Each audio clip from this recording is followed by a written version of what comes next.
Assalamualaikum warahmatullahi wabarakatuh. Hello student, welcome back to my channel. How are you today? I hope all of you always healthy. Hari ini kita bertemu kembali dalam pembelajaran tematik. Masih bersama Miss Sinta. Kali ini kita akan membahas tema 5, yaitu tentang pahlawanku. Nah, apa saja yang akan kita bahas pada tema 5 kali ini? Mari kita simak bersama-sama dengan mengawali terlebih dahulu membaca basmalah. Bismillahirrahmanirrahim. Pada tema 5 kali ini, kita akan membahas mengenai pahlawan. Pada tema pahlawan ini, kita akan membahas beberapa perjuangan para tokoh di masa kerajaan Hindu, Buddha, dan Islam, serta bagaimana sikap pahlawan yang mereka miliki. Nah, anak-anak, tahukah kalian apa pahlawan itu?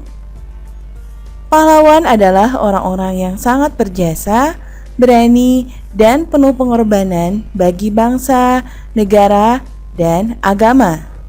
Pahlawan juga orang yang sangat gagah berani karena mereka telah rela mempertaruhkan nyawa untuk mempertahankan kemerdekaannya. Nah, berikut ini adalah beberapa tokoh dan peninggalan kerajaan pada masa kerajaan Hindu, Buddha, dan Islam. Yang pertama adalah Raja Purnawarman. Raja Purnawarman adalah raja kerajaan Tarumanegara yang hidup pada masa kerajaan Hindu. Karena Raja Purnawarman, rakyat kerajaan Tarumanegara hidup aman dan sejahtera. Raja Purnawarman adalah raja yang berani melawan kejahatan, pantang menyerah, dan cinta rakyatnya karena telah berjuang dengan gigih untuk membela rakyatnya. Beliau memimpin armada laut untuk menumpas perompak yang merajalela. Sebagai wujud kecintaan rakyat kerajaan Tarumanegara kepada Raja Purnawarman, telapak kakinya diabadikan dalam bentuk prasasti yang dikenal sebagai Prasasti Ciareten. Kedua, Raja Balaputradewa. Balaputradewa menjadi raja di kerajaan Sriwijaya sekitar tahun 850 Masehi. Pada saat pemerintahan Raja Balaputradewa, kerajaan Sriwijaya mencapai puncak kejayaannya dalam bidang ekonomi, pendidikan, dan kebudayaan. Balaputradewa berjuang membangun armada laut yang kuat. Tindakan itu bertujuan supaya jalur pelayaran di wilayah Sriwijaya menjadi aman. Banyak pedagang merasa aman ketika singgah.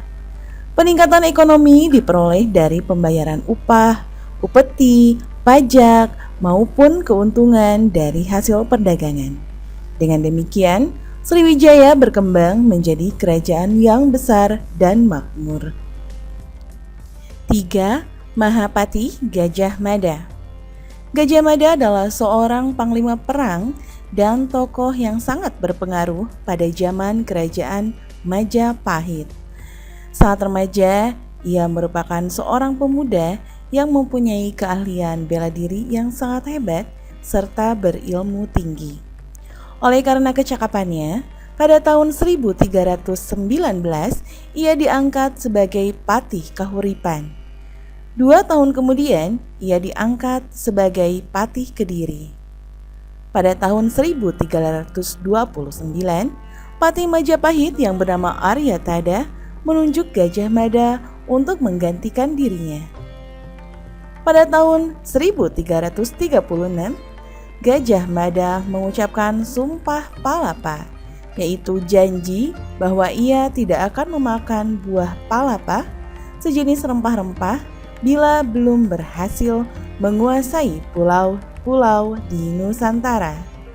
Perjuangan Gajah Mada mencapai puncaknya pada zaman pemerintahan Prabu Hayam Wuruk tahun 1350 sampai 1389. Pada masa itulah Majapahit mencapai keemasannya. Dari Kitab Negara Kertagama dapat diketahui bahwa daerah kekuasaan Majapahit hampir sama luasnya dengan wilayah Indonesia yang sekarang. Bahkan, pengaruh kerajaan Majapahit sampai ke negara-negara tetangga. 4. Raja Hayam Wuruk. Raja Hayam Wuruk berjuang mempersatukan Nusantara. Raja Hayam Wuruk adalah raja yang memerintah kerajaan Majapahit pada tahun 1350 hingga tahun 1389.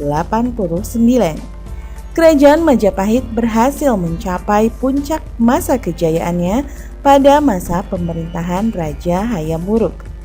Raja Hayam Wuruk adalah putra dari Ratu Tribuana Tunggadewi dan Sri Kertawardhana atau Cakradara. Sikapnya yang tegas, dia melakukan peperangan terhadap kerajaan-kerajaan lain dan menguasai wilayah tersebut untuk saling disatukan di bawah kekuasaan kerajaan Majapahit. 5. Sultan Hasanuddin. Sultan Hasanuddin ialah raja dari kerajaan Islam Goa Talo di Makassar, Sulawesi Selatan. Oleh Belanda, ia dijuluki ayam jantan dari timur karena kegigihan dan keberaniannya melawan Belanda. Ia membela kepentingan kerajaannya dan kepentingan rakyatnya dengan gigih. Ia berusaha menegakkan kedaulatan dan memperluas wilayah kerajaan. Ia berhadapan dengan Aru Palaka, Raja Bone yang dibantu oleh Belanda. Sultan Hasanuddin dikenal arif dan bijaksana. Beliau merasa sedih karena harus bertempur melawan keluarga sendiri. Arung Palaka la Tenri Tata To Erung sudah seperti saudara kandung sendiri. Sultan Hasanuddin mempertimbangkan bahwa pertumpahan darah di kalangan orang Makassar dan Bugis harus segera dihentikan. Sultan Hasanuddin berusaha menggabungkan kekuatan kerajaan-kerajaan kecil di sekitar kerajaannya untuk melawan Belanda. 6. Sultan Iskandar Muda.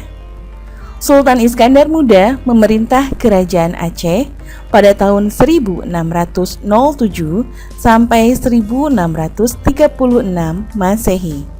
Di bawah pemerintahannya, kerajaan Aceh mengalami kejayaan. Kerajaan Aceh tumbuh menjadi kerajaan besar dan berkuasa atas perdagangan Islam. Bahkan menjadi bandar transito yang dapat menghubungkan dengan pedagang Islam di dunia barat. Nah anak-anak, demikianlah materi yang bisa Nisinta sampaikan pada pekan kali ini, yaitu pembahasan mengenai tokoh-tokoh pahlawan pada masa kerajaan Hindu, Buddha, dan Islam.